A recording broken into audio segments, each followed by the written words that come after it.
A young black businesswoman just landed her dream deal and is on her way home to celebrate.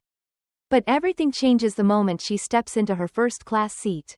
A flight attendant assumes she doesn't belong, humiliates her in front of the cabin.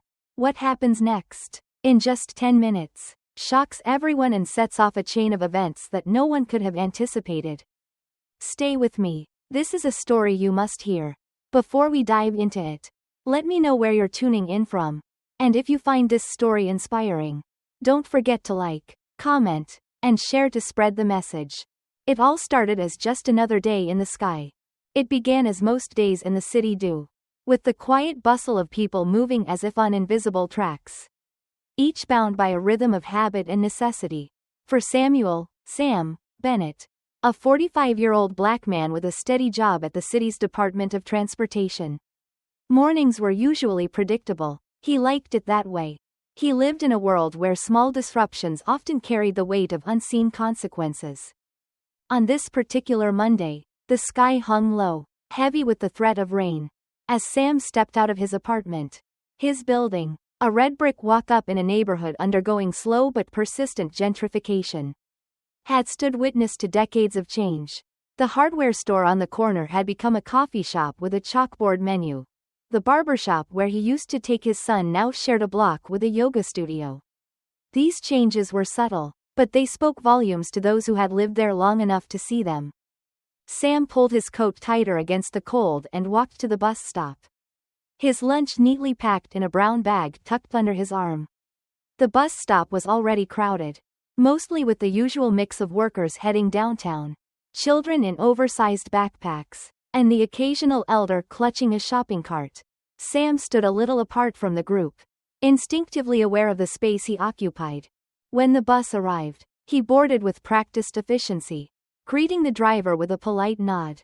He moved toward the back of the bus, finding an open seat near the window. The bus was an ecosystem of its own, with unspoken rules and dynamics. People kept to themselves, headphones in, eyes on their phones. But there were always exceptions. "Excuse me," came a voice, clipped and impatient. Sam turned to see a middle-aged white woman standing in the aisle, her purse clutched tightly to her side. She gestured toward the seat next to him, occupied by his bag. "Can I sit here?" Sam moved his bag without hesitation. But her expression lingered. It wasn't hostile, not overtly, but it held that faint edge. A subtle suggestion that her presence in this space was an imposition she shouldn't have to make. "Thank you," she said, her tone neutral but stiff. Sam nodded, returning his gaze to the window. Outside, the city moved past in flashes.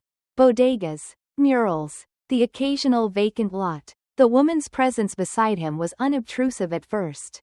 But then came the slight shift of her body, her elbow pulling in tighter than necessary. Her purse settled firmly on her lap.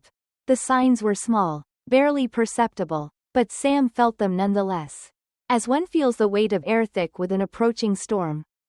A few stops later, the bus grew crowded. A young black man wearing a hoodie stepped on, his headphones blaring faintly audible beats.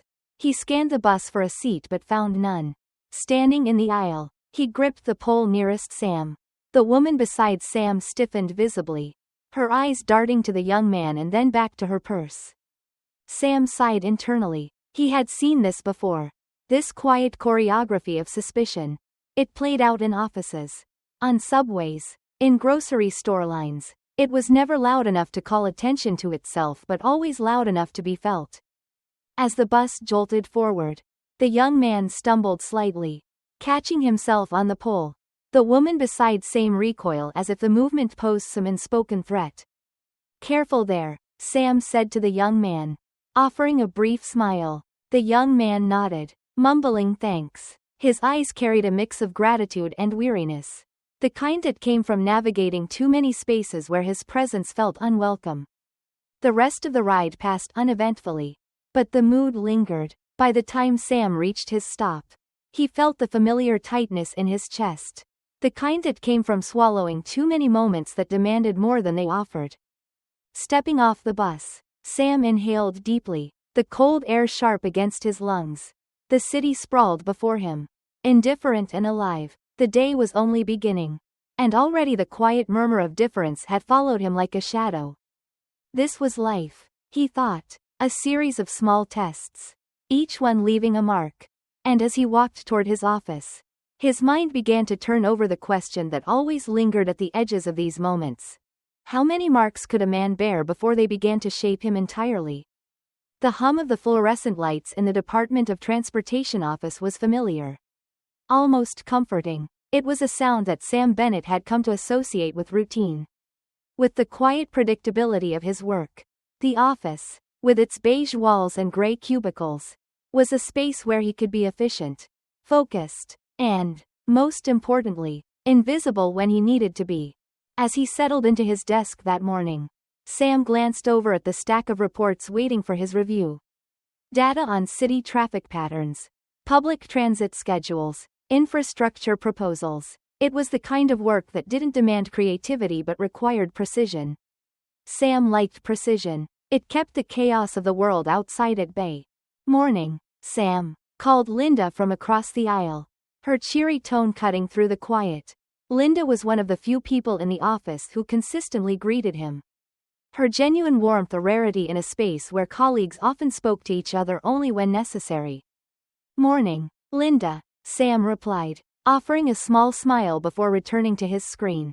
It was a slow morning, punctuated only by the occasional shuffle of papers and the muted ring of phones. Sam was deep into a spreadsheet when he heard the sharp click of heels approaching. He didn't need to look up to know it was Janet Whitmore, the department's director. Janet had a way of announcing herself without words, her presence commanding attention even in the most mundane moments. "Sam," she said, stopping just outside his cubicle. Her voice carried the crisp authority of someone used to being obeyed. "Can I see you in my office?" Sam's stomach tightened, though he kept his expression neutral. "Of course," he said, rising from his chair. Janet's office was at the end of the hall, its glass walls offering a clear view of the rest of the floor. Inside, everything was meticulously arranged, from the neatly stacked folders on her desk to the framed awards on the walls. It was a space designed to project competence and control. As Sam stepped inside, Janet gestured for him to sit. "I'll get straight to the point," she began, folding her hands on the desk. "We're finalizing the team for the mayor's new infrastructure initiative. It's a big deal. Lots of visibility. High stakes." Sam nodded, his mind already racing. He had been quietly hoping to be included in this project. His years of experience, his attention to detail, his understanding of the city's transit systems.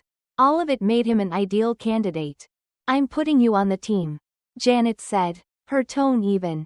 Relief washed over Sam, followed quickly by cautious optimism. "Thank you, Janet. I appreciate the opportunity." Janet offered a thin smile but didn't quite meet his eyes. "There's one thing I need to address. You'll be working closely with some external consultants on this project. It's important to maintain a professional demeanor at all times." Sam blinked, unsure of where this was going. "Of course. That's always my goal." Janet hesitated, then leaned forward slightly. "Look, Sam, you're good at what you do. But sometimes people can misinterpret your tone. I've noticed it in meetings. It's not what you say, it's how you say it. You come across as, well, let's just say passionate." Sam felt the familiar sting of the word.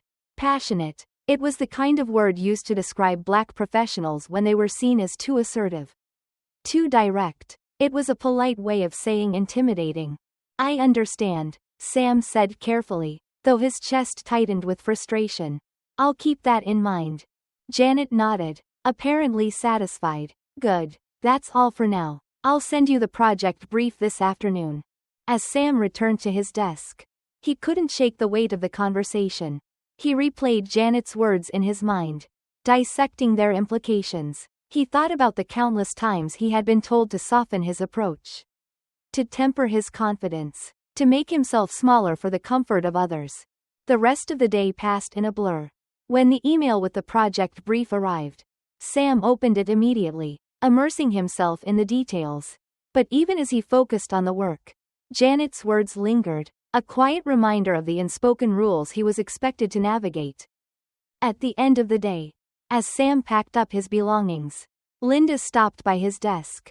"Congratulations on the project," she said warmly. "You deserve it." "Thanks, Linda," Sam replied, forcing a smile. But as he stepped onto the crowded bus for the ride home, the day's events weighed heavily on him. The opportunity he had longed for was tainted by the subtle reminder that no matter how competent or professional he was, there would always be those who saw him as too much or not enough. As the bus rumbled through the city streets, Sam stared out the window, his reflection a ghostly outline against the darkening sky. The divide between how he saw himself and how others perceived him felt wider than ever. A chasm he was constantly forced to navigate, one cautious step at a time. The air in the conference room felt heavy, though it wasn't the weight of the city's humidity pressing against the windows. It was the quiet tension that often accompanied Sam Bennett into professional spaces. A tension he could never entirely escape. Around the table sat the key members of the mayor's new infrastructure initiative team. Planners, consultants, engineers, and, as Sam quickly noted, only one other black face in the room, Daryl Green, a junior analyst from another department who looked nervous just being there. Sam took his seat near the middle of the table, unfolding his notebook and aligning his pen with practiced precision. It was a small ritual that helped him focus, grounding him amid the unspoken hierarchies that hovered like invisible threads over every meeting. At the head of the table, Todd Calloway, the lead consultant from a private firm hired to oversee the initiative, began the introductions. Todd was tall, sharply dressed, and carried himself with the kind of confidence that seemed effortless, the kind that came from years of being presumed capable. His voice was smooth, each word deliberate, as he outlined the scope of the project.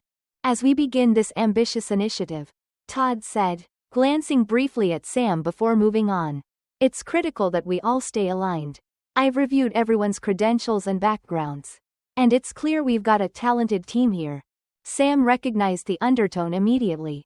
A subtle reminder of hierarchy. A way of setting the stage.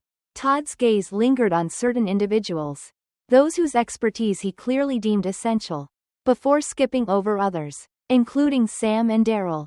The meeting moved forward, Todd outlining objectives and timelines with the polished ease of someone who had delivered this speech many times before. Sam listened intently, making notes and mentally cataloging the areas where his expertise could contribute. But as the conversation shifted to specific tasks and responsibilities, it became clear that Todd's assumptions about who brought value to the table were already shaping the dynamic. "Sam," Todd said finally, his tone brisk, "I understand you've been with the Department of Transportation for a while. Your institutional knowledge will be helpful for background context, historical data, that sort of thing." It wasn't a question but a statement, neatly boxing Sam into a role Todd had already decided for him. Background context, historical data. It was the kind of work that often went unnoticed, the foundation others built upon but rarely acknowledged. "Of course," Sam replied evenly, his pen poised over his notebook. "I'm happy to provide context. I also have experience coordinating interdepartmental projects, so I'd be glad to contribute to the implementation strategy as well." Todd raised an eyebrow, his expression betraying a flicker of surprise, as though Sam's offer had disrupted his assumptions. "That's good to know," Todd said, his voice measured. "We'll see how the workload shapes up." Sam nodded, though the dismissal was clear. The unspoken message hung in the air: "Stay in your lane." The rest of the meeting continued in a similar vein. Assignments were doled out, with Todd and a few others monopolizing the conversation. Sam noted how often certain voices, mostly those who looked like Todd, were invited to elaborate, while others were sidelined with polite nods. Daryl, sitting at the far end of the table, didn't speak once. By the time the meeting adjourned, Sam felt the familiar ache in his chest, a tightness that came from biting back the urge to challenge the dynamics head-on. He lingered briefly, packing his things as the others filed out. "Sam," came a voice behind him. He turned to see Daryl, his expression hesitant. "Hey, I just wanted to say it's good to see someone like you in a room like this." Sam forced a smile, though the sentiment carried its own bittersweet edge. "Thanks, Daryl. We've both got a seat at the table. That's what matters." Daryl nodded, but the doubt in his eyes was clear. Yeah, I guess. Anyway, let me know if you ever need anything. Same to you, Sam replied, watching as Daryl walked away. His shoulders hunched slightly under the weight of whatever assumptions he was carrying. As Sam left the conference room and returned to his desk, he replayed the meeting in his mind. The slight pauses in Todd's speech. The glances that lingered too long or not long enough. The careful way certain words were chosen. All of it painted a picture of the unspoken boundaries that still existed, even in spaces where he had earned his place. Later that afternoon, as Sam prepared to leave for the day, Janet approached his desk. How was the first meeting? She asked, her tone light but probing. It went well, Sam said, his voice even. I think there's a lot of potential with this team. Janet smiled, though it didn't quite reach her eyes. Good. Just remember what we talked about. Keeping things professional. Todd's team is sharp, but they're used to a certain way of working. It's important to find the balance. Sam nodded, though the words tasted bitter. Balance. It was a word that often meant compromise. A reminder that he was expected to adapt to the comfort of others rather than expect the same in return. As Sam walked home that evening, the city felt heavier than usual. The streetlights flickered on, casting long shadows that stretched across the pavement. The day's events weighed on him. Not because they were unusual but because they were so ordinary. The divide was always there, unspoken but undeniable, and as Sam turned the key to his apartment door, he wondered, not for the first time, how long a person could carry the weight of assumptions before they began to believe them. The late afternoon sun filtered through the tall windows of Sam Bennett's office, painting the walls in muted hues of orange and gold. Outside, the city hummed with the rhythms of its own relentless march. But inside the Department of Transportation building, an air of quiet urgency prevailed. Sam sat at his desk, reviewing a draft report on urban infrastructure funding disparities. It was the kind of meticulous work that required focus and care. And it was the kind of work Sam had done for years, laying out facts and figures that spoke volumes about who the city prioritized and who it left behind. The knock at his door was soft, hesitant. Sam looked up to see Janet, her usual brisk demeanor softened by something he couldn't quite place. Got a minute? She asked, stepping in before he could respond. Her tone suggested this wasn't a casual visit. Sure, Sam replied, setting his pen down. Janet closed the door behind her and leaned against it, crossing her arms. I just came from a meeting with Todd. He's concerned. Sam's brow furrowed. Concerned about what? Janet hesitated, as though weighing her words carefully. He thinks you're overstepping. Sam felt a flash of irritation, but he kept his voice steady. Overstepping how? Look, I know you offered to help with the implementation strategy, Janet said quickly, but Todd feels that's not your role. He thinks it's distracting the team. Sam leaned back in his chair, studying her. Distracting? Or challenging? Janet shifted uncomfortably. Sam, you know how this works. People like Todd, people in his position, they're not used to being questioned. It's not personal. Sam chuckled softly, though there was no humor in it. It's never personal, is it? That's what they always say. Janet sighed, her expression tight. I'm just saying, maybe pick your battles. You're good at what you do. No one's denying that, but sometimes, it's better to play along. Sam didn't respond immediately. He had heard variations of this advice throughout his career. Be patient. Stay professional. Don't rock the boat. But the weight of those words was growing heavier with each repetition. After a long pause, he said, thanks for the heads up, Janet. I'll keep it in mind. Janet gave him a small nod, a mixture of relief and regret in her eyes, and left the room. As the door closed behind her, Sam sat in silence, his mind racing. He thought about the countless times he had seen this pattern unfold. How subtle pushback was framed as concern. How initiative was painted as overreach. The room felt smaller, the air thicker, as though the walls themselves carried the weight of every unspoken assumption that had ever been made about him. The next day, the team gathered again, this time for a working session on the project's logistics. The conference room was smaller than before, the atmosphere more casual but no less charged. Todd stood at the whiteboard, sketching out a rough timeline as others offered suggestions.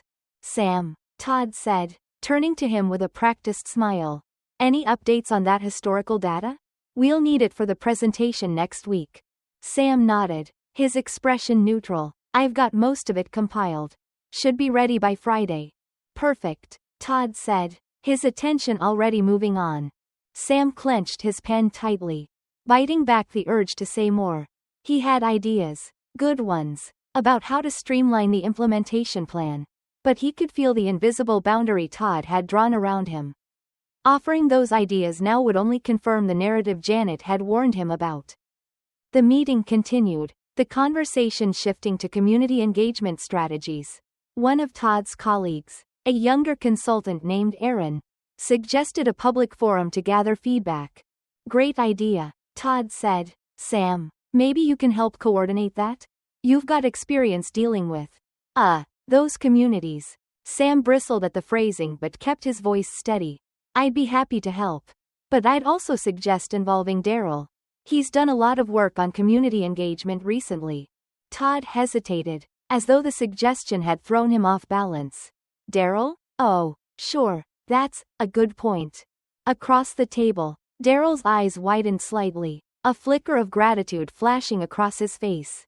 But Todd quickly redirected the conversation, glossing over Sam's input as though it were an afterthought. That evening, Sam found himself at Marta's Cafe, a small spot he often visited when he needed to clear his head. The place was quiet, the low hum of conversation blending with the clink of coffee cups.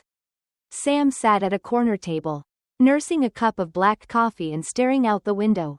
Mind if I join you? A voice asked. Sam turned to see Daryl, his expression tentative. Go ahead, Sam said, gesturing to the empty chair. Daryl sat down, fiddling with the strap of his bag.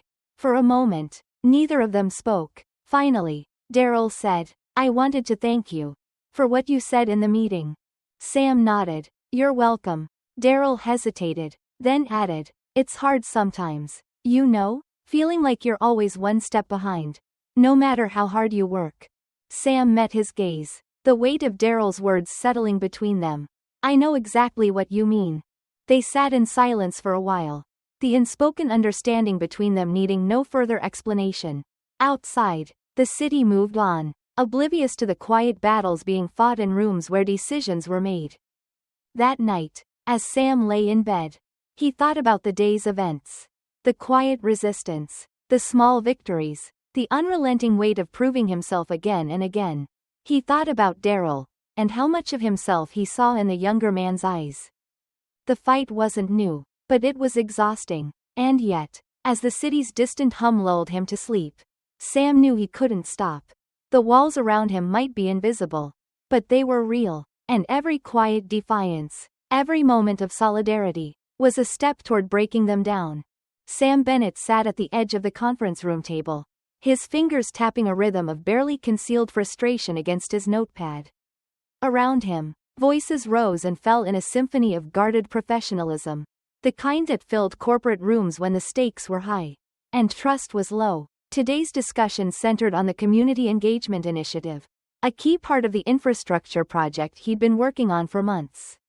But Sam wasn't just frustrated by the conversation.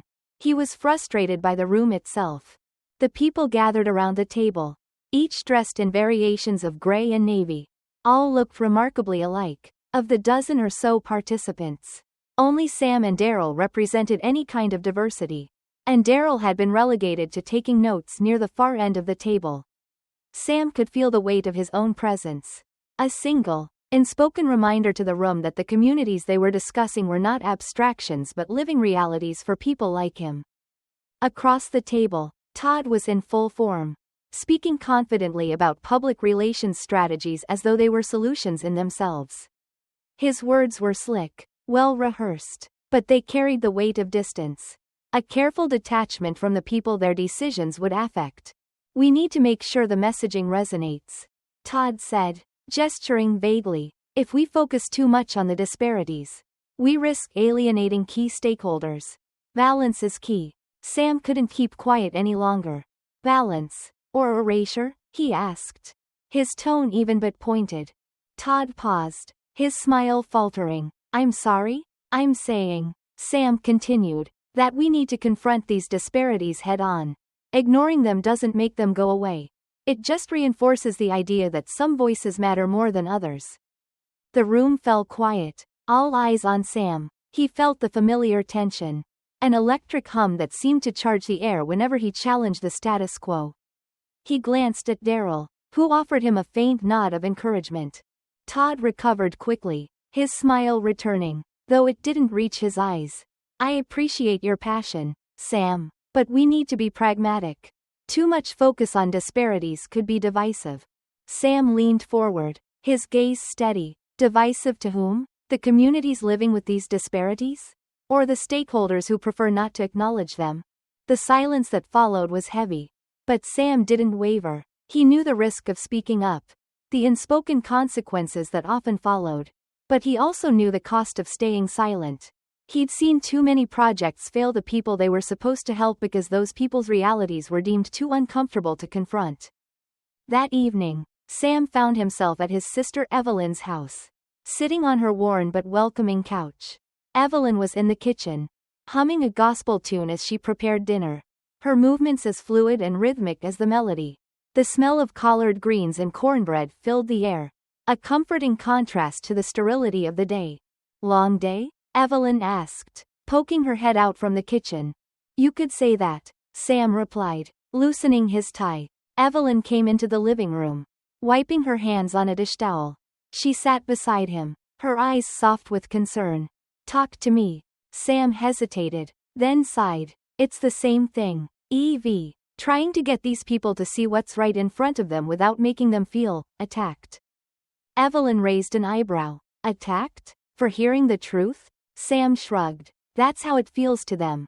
The moment I bring up race or equity, the room goes quiet. They don't want to hear it. And they definitely don't want to act on it. Evelyn leaned back, her expression thoughtful. You know what Mama used to say. Truth ain't supposed to be comfortable. Sam smiled faintly, the memory of their mother's voice a balm to his frayed nerves. Yeah, but it sure feels lonely sometimes. Evelyn reached over and squeezed his hand. Lonely doesn't mean wrong. You keep pushing, Sam. Because if you don't, who will? The next day, Sam walked into the office with renewed determination. He'd spent the night refining his points, crafting a proposal that left no room for ambiguity. He was prepared to challenge Todd and anyone else who resisted the kind of meaningful change their project required. But as he approached his desk, he noticed an envelope sitting on top of his keyboard. Inside was a typed memo from Todd, marked as a courtesy notification. It informed Sam that his role in the project was being redefined to focus solely on data analysis, removing him entirely from the strategic discussions he had been leading. Sam's heart sank. This wasn't just a professional slight, it was a silencing tactic. A calculated move to keep him out of the rooms where his voice had been making people uncomfortable. That evening, Sam met Daryl at a small cafe near the office. The younger man looked uneasy, his usual quiet energy subdued. I heard about the memo, Daryl said, his voice low. I'm sorry, Sam. It's not fair. Sam shook his head. Fairness isn't the point, Daryl. The point is control. They don't want the boat rocked. So they're sidelining the one person who's willing to rock it. Daryl hesitated, then said, What are you going to do?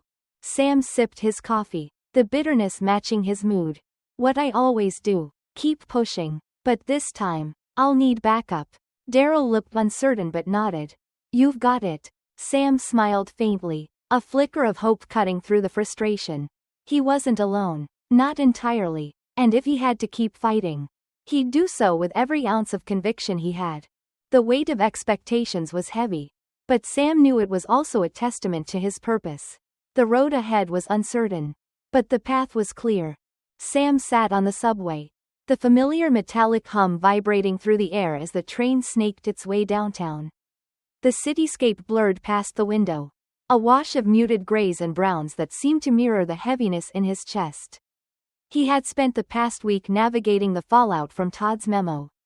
A quiet demotion that spoke volumes about the limits of corporate tolerance for dissenting voices.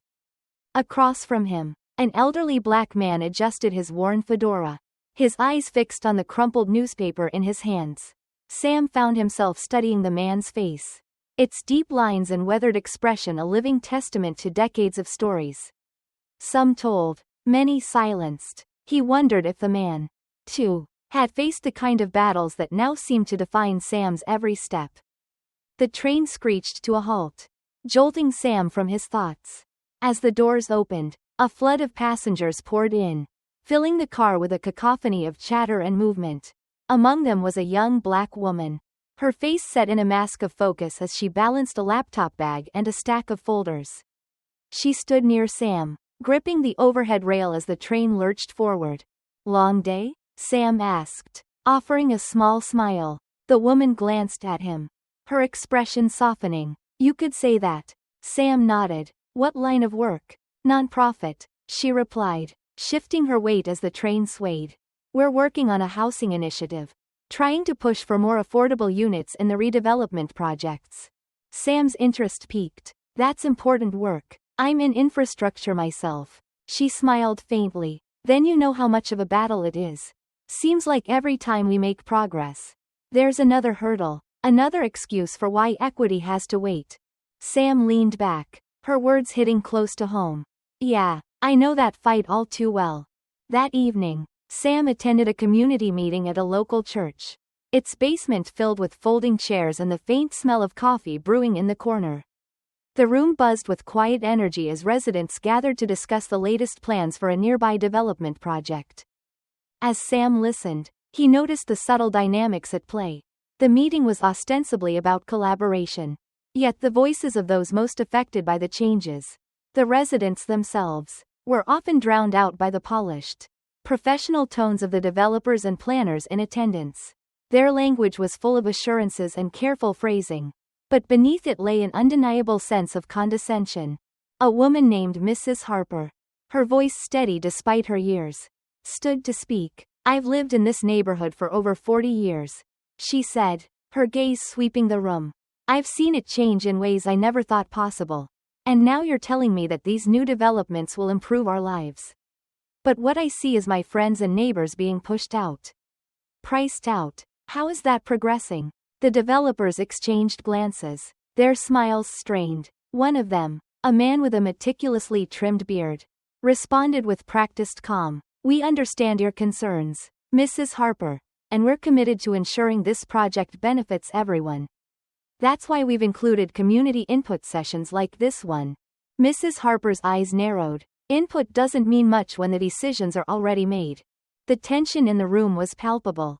Sam felt the weight of Mrs. Harper's words settle in his chest. A stark reminder of how often voices like hers were dismissed or tokenized in the name of progress. After the meeting, Sam approached Mrs. Harper as she gathered her belongings. "You said exactly what needed to be said," he told her. She looked at him, her expression a mix of gratitude and resignation. "I've been saying it for years. Problem is, they're not listening." "Not really." Sam hesitated, then said, "Maybe we need to make them listen. Together."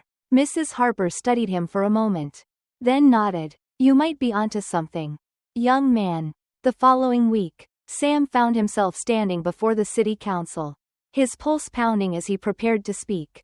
He had teamed up with Mrs. Harper and other residents to draft a proposal that challenged the current redevelopment plans, demanding greater transparency and a commitment to affordable housing. The stakes were high, and the opposition was formidable.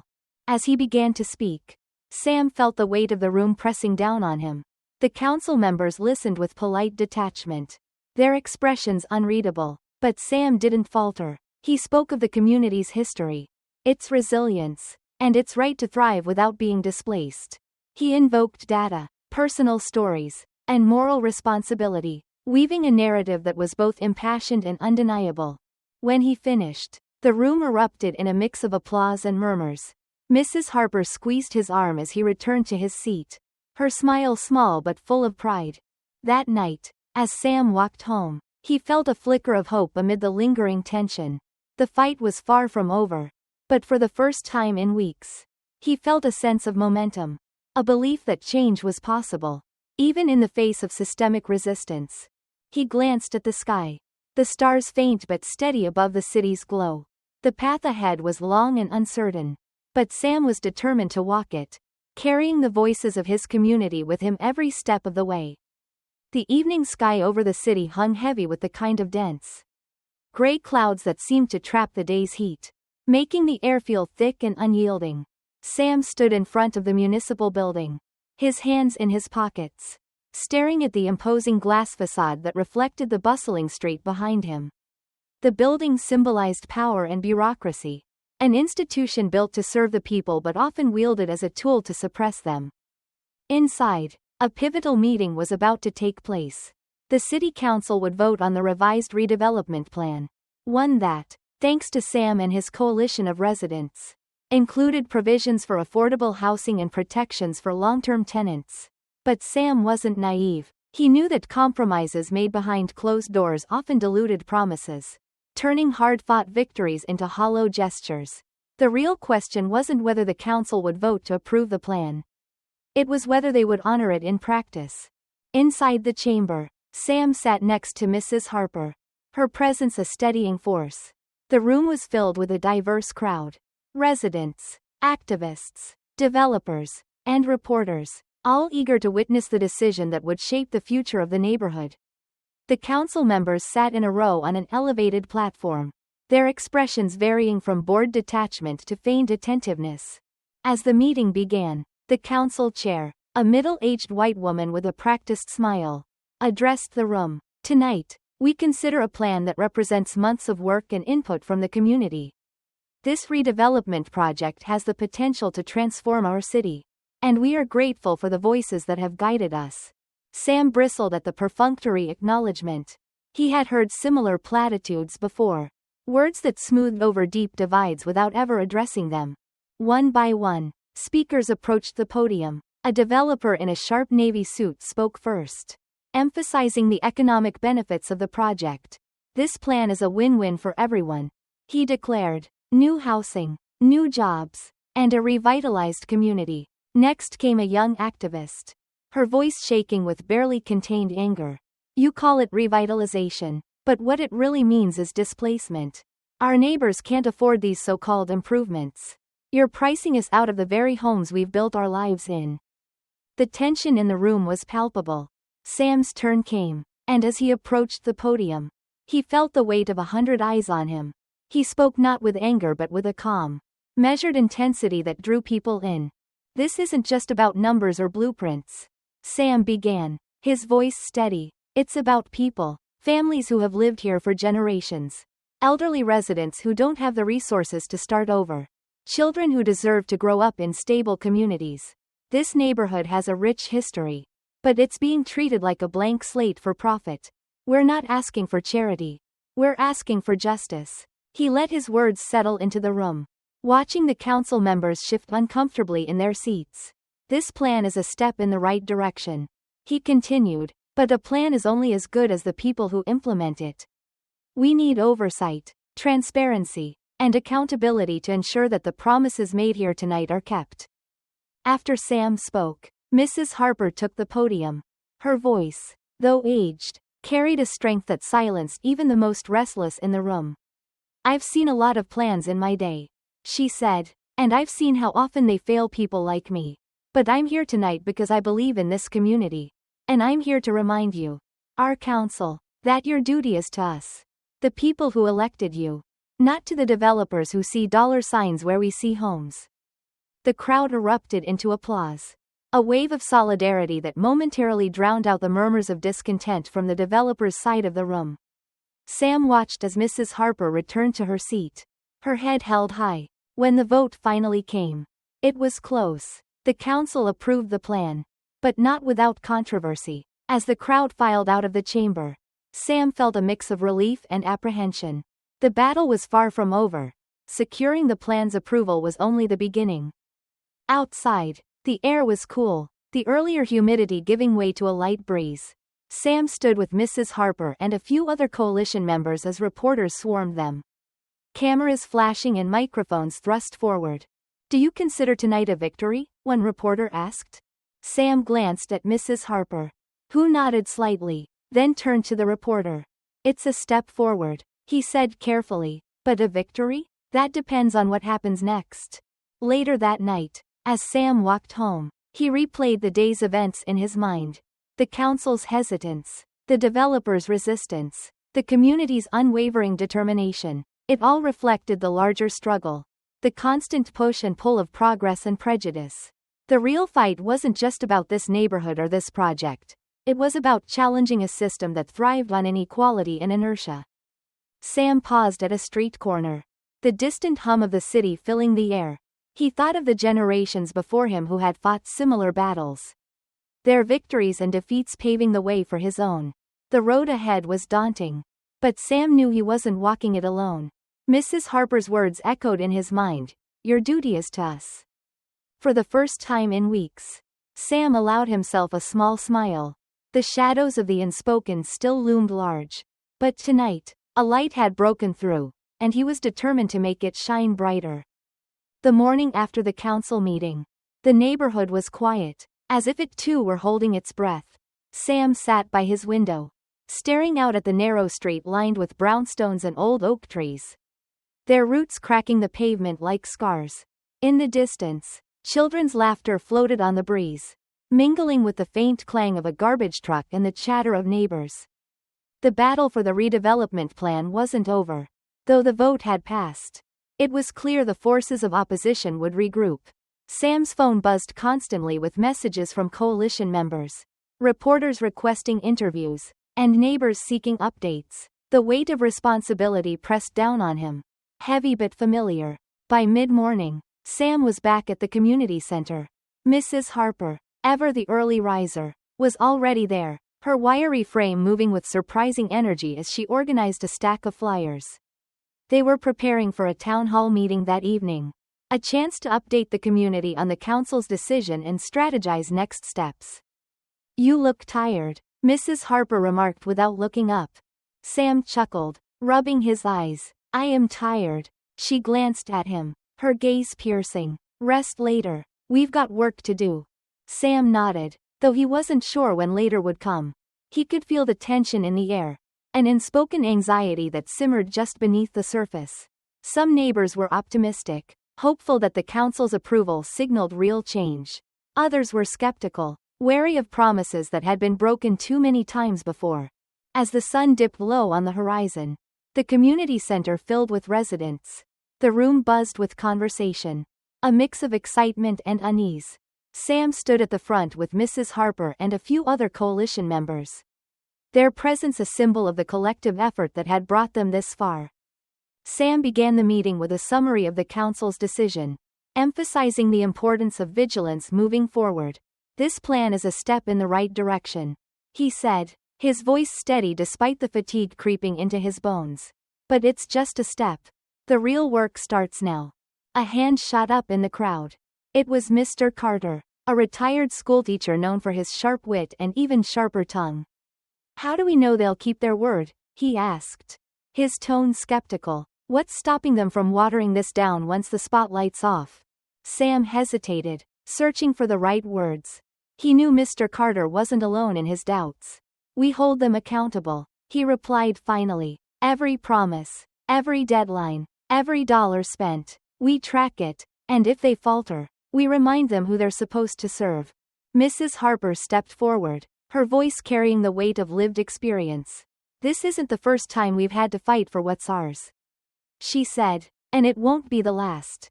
But we've got something now we didn't always have. A voice they can't ignore. We've got each other. The meeting continued late into the evening, a mix of strategy and solidarity. By the time the last neighbor filed out, the moon was high, casting long shadows across the center's worn floors. Sam stayed behind, cleaning up and reflecting on the day's events. The unity in the room had been hardening, but he knew unity was fragile. It had to be nurtured, reinforced by tangible progress. In the days that followed, the cracks began to show. A local newspaper published an op-ed criticizing the plan, calling it a costly concession to an unrealistic community. The developers doubled down on their lobbying efforts, and rumors spread of backroom deals aimed at undermining the agreed-upon provisions. Sam felt the strain. He spent hours on the phone, juggling media inquiries, coordinating with lawyers, and reassuring anxious residents. But the real blow came one afternoon when he arrived at the center to find graffiti scrawled across its front door. "This isn't your city." The words hit like a punch to the gut. Sam stood frozen, his breath caught in his chest. Mrs. Harper appeared beside him, her eyes narrowing as she read the message. Without a word, she pulled out her phone and called a local handyman to repaint the door. "They're scared," she said simply, her voice steady. "That's why they're lashing out. They know we're not backing down." The tipping point came 2 weeks later. During a meeting with the council to finalize the oversight committee, Sam sat across from Council Member Diaz, one of the plan's more vocal supporters. As the developer's lawyer argued for weaker enforcement mechanisms, "We're just asking for flexibility," the lawyer said smoothly, "a little room to adapt as circumstances change." Sam leaned forward, his voice firm. "Flexibility is just another word for loopholes. If this plan isn't enforced, it's meaningless." The room fell silent. Councilmember Diaz looked uncomfortable, glancing between Sam and the lawyer. It was a familiar dance, the kind of polite conflict that masked deeper tensions. "Mr. Thompson," Diaz began, addressing Sam, "we appreciate your passion, but we have to balance the needs of all stakeholders." Sam's jaw tightened. "The community is a stakeholder," he said. "The people who live here, who built this neighborhood, they deserve more than lip service. They deserve action." That night, Sam couldn't sleep. He sat on his stoop, staring out at the quiet street. The words from the council meeting replayed in his mind, a bitter reminder of how easily progress could be undone. But as he sat there, a car pulled up, and Mrs. Harper stepped out, clutching a thermos of coffee. "You're not the only one who can't sleep," she said, sitting beside him. They sat in silence for a while, the weight of the fight settling between them. Finally, Mrs. Harper spoke. "You know what keeps me going?" she asked. Sam shook his head. "What?" "The kids," she said simply. "Every child in this neighborhood deserves a chance to grow up without carrying the weight of someone else's assumptions. That's who we're fighting for." Sam nodded, her words grounding him. The weight of tomorrow felt lighter, if only for a moment. As dawn broke over the city, Sam felt a renewed sense of purpose. The fight was far from over, but he knew he wasn't alone. Together, they would face the challenges ahead, pushing back against the shadows of prejudice and inequality. And maybe, just maybe, they would build something better. Not just for themselves, but for the generations yet to come.